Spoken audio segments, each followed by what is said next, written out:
قبل كل شيء أحييكم بتحية الإسلام الخالدة، وهي عبارة من لفظ السلام عليكم ورحمة الله وبركاته. أيها الإخوة الأفاضل، أريد أن أقدم أمام حضراتكم السامية كلمة وجيزة عن موضوع حرية أفغانستان. أريد اليوم أن أتحدث عن أحد أهم المواضيع التاريخية لبلادنا الحبيبة، وهي حرية أفغانستان بعد الاحتلال الأمريكي.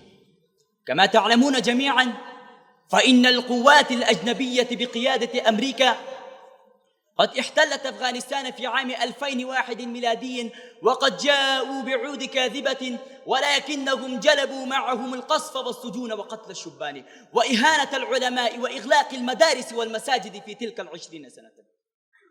عاش شعبنا أيام صعبة جدا، فقدت الآلاف من النساء أزواجهن، وتيتم الآلاف من الأطفال، ودمرت الآلاف من المنازل، ولكن شيئا واحدا لم ينقطع، وهو إيمان الشعب الأفغاني المسلم. فقد واصل شعبنا وخاصة مجاهد الإمارة الإسلامية جهادهم وصبرهم وثباتهم بالتوكل على الله تعالى. لم تكن تلك المقاومة سهلة، فالعدو كان قويا، ولكن الإيمان كان أقوى. كانت طائراتهم متقدمة، ولكن دعاء أمهاتنا كان أنفض.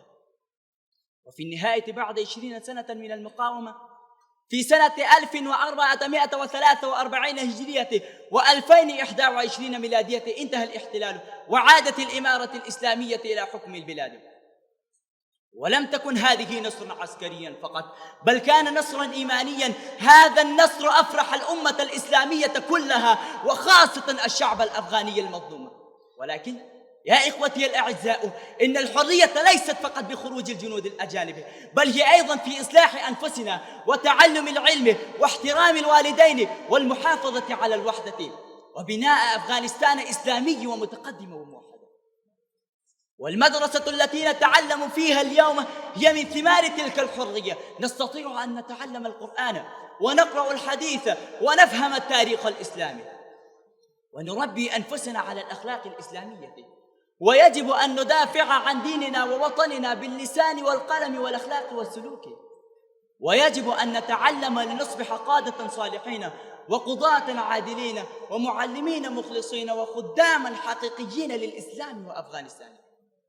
وفي الختام نسأل الله العظيم: اللهم احفظ أفغانستان ووحد صفوف المسلمين، وارزقنا العلم النافع والعمل الصالح، واجعلنا من الدعاة إلى دينك. وآخر دعوانا أن الحمد لله رب العالمين.